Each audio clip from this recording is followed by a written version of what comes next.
আজকের এই ভিডিওটা অতি গুরুত্বপূর্ণ। দেখা মাত্র প্রত্যেকটা বাংলাদেশী নাগরিক এটা ভিডিওটা শেয়ার করে দিবেন, কারণ আমি যে তথ্যগুলো দিচ্ছি প্রায়শই আমার মুসলমান বন্ধু বান্ধবরা এবং যারা ভাইয়ের মতো তারা একটা কথা বলে থাকেন যে আল্লাহ ছাড় দেন, ছেড়ে দেন না। এই কথাটা আমার ভীষণ ভালো লাগে। আজকের ডেটে দাঁড়িয়ে বাংলাদেশের যিনি প্রধান উপদেষ্টা, অবৈধ সরকারের মালিক, সেই ডক্টর মোহাম্মদ ইউনুস, ওনার ব্যাপারেও এই বিষয়টা খাটে।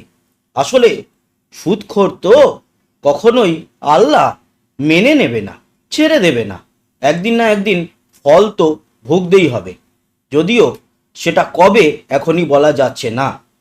কিন্তু ওনার যে আনুষাঙ্গিক পোলাপান সাঙ্গপাঙ্গরা রয়েছে, যেরকম তারই এক প্রেস সচিব শফিকুল আলম, ভারতবর্ষের প্রধানমন্ত্রীকে নিয়ে, ভারতবর্ষকে নিয়ে যেরকমভাবে মিথ্যা কথা বলল যে মোহাম্মদ ইউনুস নাকি নরেন্দ্র মোদীকে শেখ হাসিনার কথা বলেছে, যে শেখ হাসিনাকে বাংলাদেশে প্রত্যর্পণ করতে হবে। এই যে মিথ্যা কথা, এগুলো সবই তো ওপরওয়ালা দেখতে পান।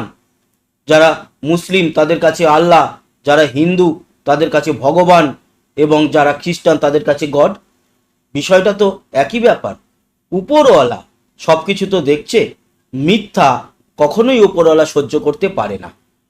আর তার মধ্যে এই যে ডক্টর মোহাম্মদ ইউনুস, তিনি চীনে গিয়ে অযাচিত মন্তব্য করেছেন, তার কি একটা রিটার্ন গিফট ভারত দেবে না? নিশ্চয়ই দেওয়ার কথাই ছিল এবং দিয়েছে। গতকালকে রাত্রে সেই নিয়ে ভিডিও আপনাদেরকে দিয়েছি। তবে আজকে কিছুটা কারেকশন আছে সেই ব্যাপারে। হ্যাঁ, আমি ট্রানজিট কিংবা ট্রান্সশিপমেন্টের কথা বলছি। এর আগে কি হতো, ভারতবর্ষ থেকে বাংলাদেশের ম্যাক্সিমাম যে প্রোডাকশন থেকে বেরিয়ে আসা প্রোডাক্ট, বিশেষ করে গার্মেন্টস, কারণ বাংলাদেশের নাম একটা সময় এতটা ছিল না, কিন্তু গত প্রায় 15-20 বছরে বাংলাদেশের একটা নাম হয়েছে, সেটা হচ্ছে এশিয়ার সেলাই ঘর। তার মানে এত সেলাই করে জিনিসপত্র বানানো হয়, এবং গার্মেন্টসের অবশ্যই, এবং কোয়ালিটি, এটা মানতে হবে। বাংলাদেশের যে কোয়ালিটির জামা কাপড় তারা সাপ্লাই করে, সেটা কিন্তু ইউরোপ, তারপরে আমেরিকায় যথেষ্ট প্রসিদ্ধ। এবং সেই ব্যবসা করেই বাংলাদেশ প্রায় লক্ষ লক্ষ ডলার কামায় প্রতি মাসে। এবার কাচি পড়ে গেল, কারণ ওই যে নিউটনের তৃতীয় সূত্র, প্রত্যেকটি অ্যাকশানের একটা বিপরীত রিয়াকশান হয়, সেরকম ওখান থেকে একটা অ্যাকশান নিয়েছিল, বুঝে না না বুঝে সেটা উনিই জানেন, মানে মোহাম্মদ ইউনুসই জানেন যে তিনি বুঝে বলেছেন না না বুঝে বলেছেন। কাদের খুশি করতে গিয়ে ভারতকে বা ভারতের 7 সিস্টার নিয়ে এই ধরনের অযাচিত মন্তব্য করেছেন, ওটা উনিই জানেন, আর ওনার সাঙ্গপাঙ্গরা জানেন। কিন্তু ওই যে অ্যাকশন করেছেন, তার তো একটা রিয়াকশন আসবে। সেই রিয়াকশানের জন্য হ্যাঁ, আলটিমেটলি ক্ষতি বাংলাদেশের মানুষের হবে বা হচ্ছে। কিন্তু এই মুহূর্তে দাঁড়িয়ে বাংলাদেশের মানুষরা কি করবে? বাংলাদেশের মানুষের মধ্যে তো 90% মানুষই চায় যে এই মোহাম্মদ ইউনুস সরে যাক, এবং আওয়ামী লীগের নেত্রী শেখ হাসিনা, মাননীয় প্রধানমন্ত্রী, বাংলাদেশের দায়িত্ব নিক। সেটা বাংলাদেশের সাধারণ মানুষ, রিক্সাওয়ালা থেকে শুরু করে যারা বাজারের ব্যবসায়ী, ক্ষুদ্র ব্যবসায়ী, প্রত্যেকে চান। তাদের হাতে কিছু নেই, কিন্তু তারা একটা গণ আন্দোলন বলবো না, কি বলবো, গণ ষড়যন্ত্রের মাধ্যমে যাকে নিয়ে এসছে, সে যদি এরকম ভুল পথে চালিত হয় বা ভুল চালনা করে দেশকে, তার ফল তো বাংলাদেশের সাধারণ মানুষকে ভুগতে হবে। তারই ফলস্বরূপ নেপাল, ভুটান, মায়ানমার বলা হয়েছিল যে নেপাল, ভুটান, মায়ানমারে বাই রোড আর ট্রানজিট বা ট্রান্সশিপমেন্ট করতে পারবে না বাংলাদেশ। এবং বলা হয়েছিল যে ভারত থেকে সমস্ত যে ভারতের প্রোডাকশন, মানে জামা প্যান্ট, গার্মেন্টস, এবং বাংলাদেশের একসাথে ইউরোপে, আমেরিকায় পাঠানো হতো, যেটা 2020 সালে শেখ হাসিনার সঙ্গে একটা চুক্তির মাধ্যমে হয়েছিল, যার ফলে আমরাও রিটার্ন পেয়েছিলাম। কি রিটার্ন? আমরা চট্টগ্রামের ভিতর দিয়ে মাল সাপ্লাই করতে পারবো আমাদের 7 সিস্টার্সে। এছাড়া আমাদের সরাসরি একটা সিলেটে বন্দর বা সিলেটের যে একটা ঘাঁটি সেটাকে ইউজ করে আমরা আমাদের মণিপুর, মিজোরামের দিকে মালপত্র, নাগাল্যান্ডের দিকে, অরুণাচল প্রদেশের দিকে মালপত্র সাপ্লাই করতে পারবো।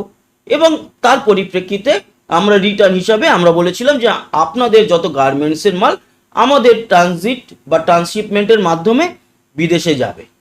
এবার সেগুলো বন্ধ করে দেওয়া হলো। এবার আপডেটটা কি? আপডেট হচ্ছে গতকালকে রণধীর জয়সওয়াল, আমাদের প্রেস সচিব, তিনি একটা কথা জানিয়েছেন যে যেহেতু নেপাল আর ভুটান হচ্ছে ল্যান্ডলক কান্ট্রি, তাই যেটা আন্তর্জাতিক একটা মানে নির্দেশ আছে, কোনো ল্যান্ডলক কান্ট্রিকে অন্য দেশ কিন্তু তাদের রাস্তার মাধ্যমে যে সাপ্লাই সেটা বন্ধ করতে পারে না। সেই জায়গা থেকে নেপাল আর ভুটানের ক্ষেত্রে কিন্তু এই ছাড়টা বাংলাদেশ পাবে।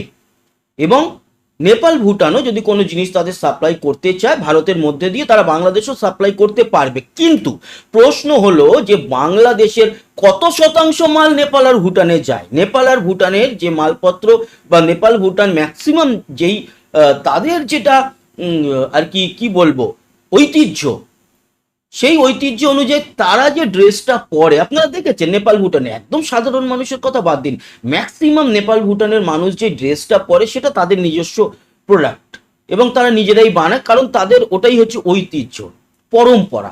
সেই টাইপের ড্রেস তো বাংলাদেশ তৈরি করে না। বাংলাদেশ সাধারণত ব্লেজার থেকে শুরু করে টি শার্ট, গেঞ্জি, প্যান্ট এগুলো তৈরি করে, যেগুলো নেপালের খুব কম শতাংশ মানুষ পরে। আর পরলেও বাংলাদেশের যেই কোয়ালিটির জিনিসটা ইউরোপ বা আমেরিকায় বিক্রি হয় সেই কোয়ালিটিটা হয়তো ম্যাক্সিমাম, হয়তো কয়েক শতাংশ হয়তো বিক্রি হতে পারে। সেইখানে ভুটান এবং নেপালে মাল সাপ্লাই করে বাংলাদেশের কিচ্ছু হবে না। বাংলাদেশের মেন যেটা রসদ ছিল সেটা হচ্ছে গিয়ে ইউরোপ এবং আমেরিকা।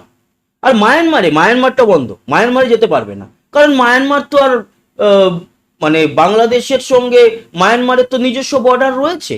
হ্যাঁ, রাখাইন প্রদেশে সেখানে রয়েছে আরাকান আর্মিরা দখল করে, সেখান থেকে হয়তো বাংলাদেশ ট্রানজিট করতে পারবে না। কিন্তু সেখানে ভারতকেও কিছু কেউ বলতে পারবে না, তার কারণ যেহেতু বাংলাদেশের সঙ্গে মায়ানমারের সরাসরি, আর যেহেতু রাখাইন অঞ্চল এখনো পর্যন্ত তো নিজস্ব কোনো দেশ হিসাবে ঘোষণা হয়নি, তাই সরাসরি বর্ডার রয়েছে বাংলাদেশের সঙ্গে, তাই সেখানে ভারতের কোনো ব্যাপার নেই। কিন্তু ভারত এটা বলে দিয়েছে যেরকম মণিপুরের ভিতর দিয়ে যে অন্য দিক থেকে কাচিন প্রদেশ দিয়ে যে প্রবেশ বাংলাদেশ করতে পারতো, ট্রানজিট করতে পারতো, ট্রান্সশিপমেন্ট করতে পারতো, সেগুলো বন্ধ। যেহেতু বাংলাদেশের সঙ্গে রয়েছে ল্যান্ডের একটা বর্ডার রয়েছে, বাংলাদেশ সেখান থেকে করুক, যদিও আরাকান আর্মি করতে দেবে কিনা সেটা জানা নেই। আর মায়ানমারেই বা কত লোক বাংলাদেশের পোশাক পরে? ম্যাক্সিমাম যে পোশাকটা সেটা ইউরোপ এবং আমেরিকা, যেই ট্রান্সশিপমেন্টটা করে দিত ভারত, তাতে ভারতেরও যারা গার্মেন্টস সাপ্লাই করে, কারণ একটা জিনিস মানতে হবে, বাংলাদেশের এই গার্মেন্টসের সঙ্গে সব থেকে বড় প্রতিদ্বন্দ্বী হচ্ছে ভারতের গার্মেন্টস কোম্পানিগুলো। সেখানে ভারতের যারা গার্মেন্টস কোম্পানি তারা বলেছিল আমাদের মাল যেতে পারছে না, বাংলাদেশের মাল পাঠানোর জন্য এত কেন ভারতে করে? তার কারণ ভারতেরও সেখানে একটা ব্যাপার আছে যে বাংলাদেশে এত মাল পাঠানোর এগেনস্টে আমরাও তো বাংলাদেশের মধ্যে দিয়ে আমাদের সেভেন সিস্টার্সে মালপত্র পাঠাতে পারবো। তো চট্টগ্রামের ভিতর দিয়ে নেটের লাইন, ইন্টারনেটের লাইন আগে বন্ধ হয়েছে, ট্রানজিট বন্ধ হয়েছে, আমরাও বন্ধ করে দিলাম। আর ট্রান্সশিপমেন্ট বন্ধর জন্য যেটা হলো, এইবার বাংলাদেশ যেই মালটা সাপ্লাই করবে আমেরিকা বা ইউরোপে তাদের নিজস্ব মাধ্যমে, হতে পারে তারা জাহাজে করে পাঠালো, কিংবা মালদ্বীপ পর্যন্ত পাঠালো, মালদ্বীপ থেকে অন্য ভাবে পাঠালো, কিংবা চায়নায় পাঠিয়ে চায়না থেকে ট্রান্সশিপমেন্ট করলো, হতেই পারে, এই অপশনগুলো তাদের হাতে রয়েছে। কিন্তু এতে একটা প্রোডাক্টের যে দামটা, ধরুন এই ব্লেজারটার দাম হচ্ছে 2500 টাকা, যেটা হচ্ছে আমার কস্টিং, আমি এটা যখন আমেরিকায় পাঠাবো, ভারতের ট্রানজিটের মাধ্যমে পাঠাবো, এই ব্লেজারটার দাম হয়ে যাবে 4000 টাকা। ওকে, কিন্তু যদি ভারত ট্রানজিট না দেয়, তাহলে মালদ্বীপ বা জাহাজে করে বা চায়নাতে পাঠিয়ে চায়নার থেকে ট্রান্সশিপমেন্ট যদি করানো হয়, তাহলে এই ব্লেজারটার দাম পড়বে 8000 টাকার উপরে। এবার আমেরিকায় যে মানুষটি 4000 টাকায় এই জিনিসটা পেত, সে 8000 টাকা দিয়ে কেন কিনবে? তাহলে সেই দামেই বা তার অনেক কম দামে, মানে 4000 টাকাতেই ভারতের যে জিনিসটা পাচ্ছে, ওই একই কোয়ালিটি, একই তুলোর দিয়ে তৈরি, একই কটন দিয়ে তৈরি, সেম কোয়ালিটির ব্লেজারটা ভারত যখন বা কিছুটা পার্সেন্টেজ বেড়েছে না, যদিও 90 দিনের জন্য এই যে অতিরিক্ত শুল্ক চাপিয়েছিল আমেরিকা, চায়না বাদ দিয়ে বাকি দেশের জন্য 90 দিনের জন্য স্থগিত করেছে। সেটা নিয়েও আবার বাংলাদেশে মোহাম্মদ ইউনুস নাকি করেছে। 90টা দেশের নাকি মালিক মোহাম্মদ ইউনুস। এদেরকে ডুবে মারা উচিত, ডুবে মারা উচিত। মানে কিছু সাংবাদিক আছে, তারা মানে কোনো কাজ না পেয়ে এখন তেলের ভান্ডার খুলে ফেলেছে। সারাদিন ধরে সর্ষে বাড়ছে, সন্ধেবেলায় নিংড়িয়ে যা তেল বেরোচ্ছে সেটা ইউনুস এর পায়ে গিয়ে মাখাচ্ছে। এত তেল মারতে মারতে ওরা নিজেদের বাড়িতে কি দিয়ে রান্না করে আমি জানি না। একদম নোংরা জঘন্য সমস্ত হয়ে গেছে এই মুহূর্তে সংবাদ মাধ্যম বাংলাদেশের। তবুও অনেক বেটার বাংলাদেশের ইউটিউবাররা, বেশ কিছু ইউটিউবার যথেষ্ট ভালো কাজ করে চলেছেন। তাদের আমি নাম বললাম না আলাদা করে, প্রচুর ইউটিউবার আছেন যারা বেশ ভালো কাজ করছেন। ওকে, তো ভারতের যে জিনিসটা 4,000 টাকায় পেয়ে যাচ্ছি, বা শুল্ক বেড়ে সেটা 4,500 টাকা হলেও 8,000 9,000 টাকা দিয়ে বাংলাদেশের জিনিসটা কিনবে কেন? তাই শিপমেন্টই বন্ধ হয়ে যেতে পারে বা হয়েই যাবে। বাংলাদেশ কোন দিক থেকে করবে, কোন অ্যাঙ্গেল থেকে করবে? করে তো ফায়দা হবে না, জিনিসটা বিক্রি হবে না, যেই কস্টিং পড়বে। ফলে এই যে বাংলাদেশের উপর একটা মারাত্মক বিষক্রিয়া চালু করলো ভারত, এইটা মোহাম্মদ ইউনুসের জন্য হয়েছে। এতে জানি বাংলাদেশের ক্ষতি, কিন্তু কিচ্ছু করার নেই। কাটা দিয়ে কাটা তোলার মতোই ঘটনা কিন্তু ভারত ঘটিয়েছে। যেটা হওয়ার ছিল, ঘটার ছিল, অনেক দেরিতে হলেও ভারত এটা করল।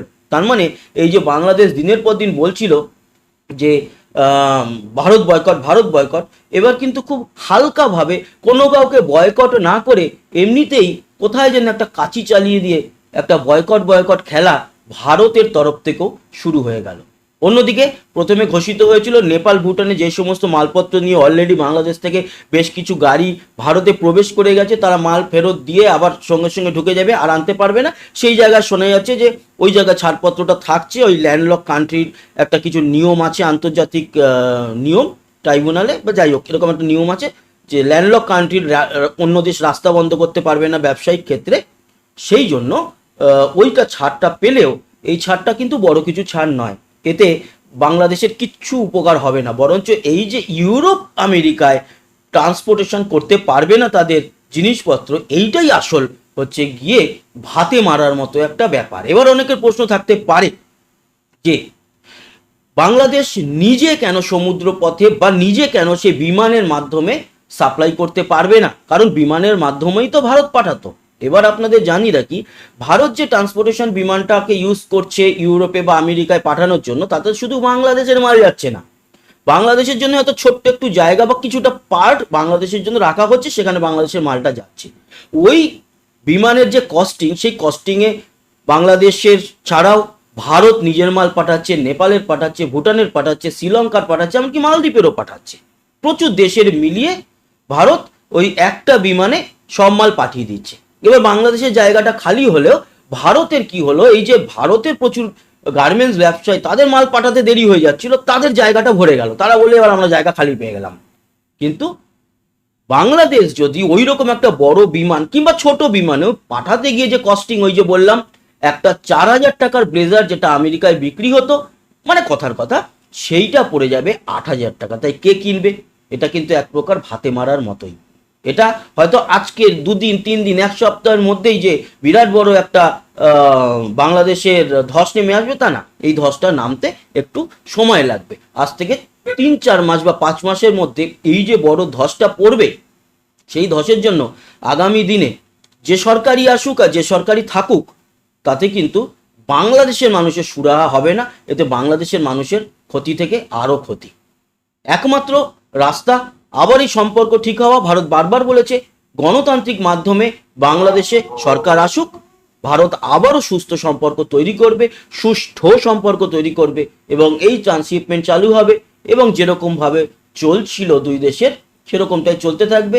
বাকি ক্রিকেট নিয়ে যেরকম আমাদের ফেসবুক আর ইউটিউবে ঝামেলা চলে আমাদের ফ্যান্সের মধ্যে, সেই ঝামেলা চলতে থাকবে। তো ধন্যবাদ, এই ছিল আলোচনা। আশা করি এই ইনফরমেশনগুলো আপনাদের কাজে লেগে গেছে। সবাই ভালো থাকবেন, সুস্থ থাকবেন। যাওয়ার আগে একটাই কথা বলে যাব, জয় হিন্দ, জয় ভারত, বন্দে মাতরম এবং অবশ্যই জয় বাংলা, জয় বঙ্গবন্ধু। ধন্যবাদ।